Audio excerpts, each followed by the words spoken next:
emotions and kind of the whirlwind that the last not even 24 hours has been to say goodbye to one coach and now to start working with a new one. Sure, Wes. Yeah, it's not an easy thing, and there's a lot that's gone on in the last 24 hours or less, I guess you could say. And it starts with, you hurt for Geoff.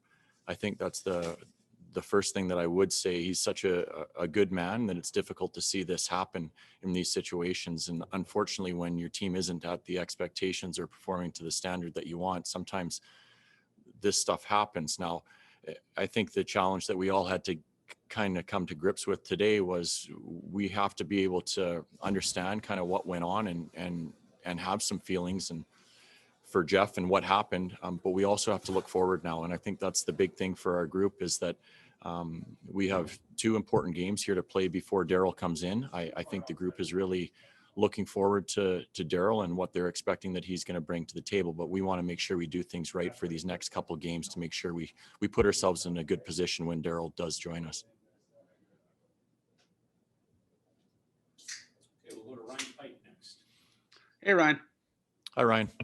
I'm curious, just sort of from a logistics standpoint, how is the coaching staff approaching these next 2 games? Because, I mean, normally you'd have, an established head coach who sort of, I guess, lack of a better term, run the show. But is Darryl involved with any of the preparations or anything, or how does everything work? Well, we've had conversations for sure already. I mean, we had a conversation last night. We had some Zoom calls already this morning. So he's the guy that's ultimately going to be in charge. And that's something that we're all looking forward to, as I mentioned earlier. So for us, the staff that's going to be up in Edmonton, it's kind of business as normal for us. We're going to prepare our players the same way we always have.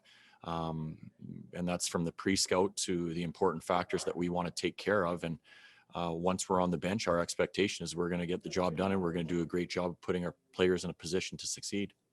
And just as a follow-up, just in terms of the nitty-gritty, on the bench itself, is there any of the roles change in terms of who's running what, or, how are you guys approaching that part of it? Our roles are kind of the same. I'll oversee the bench, I guess you can say, and Ray's going to help out on the back end for the next couple games. And then once Darryl arrives, things that, depending on what Darryl's going to look for, we'll potentially get back to normal and we'll see how it goes from there. Thank you. Yeah. Any other questions? Solomon, we'll go to you. Hi, Ryan. Hi. I'm wondering how you sort of manage the emotions of the team right now during such a dramatic period of their season. I talked about the emotions early of seeing a good man lose his job.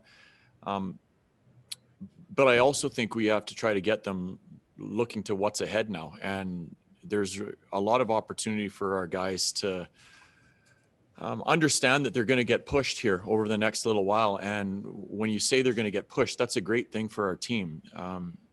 Because when you are held accountable for your compete, your work ethic, your details, those are things that allow teams to win. And Darryl's a winner. He's won pretty much everywhere he's gone.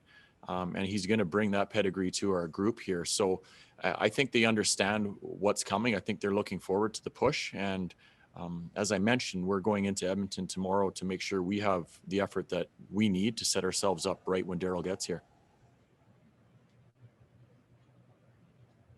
Okay, I don't see any further questions. Thanks very much, Coach, and we'll reconvene tomorrow morning after the morning skate in Edmonton.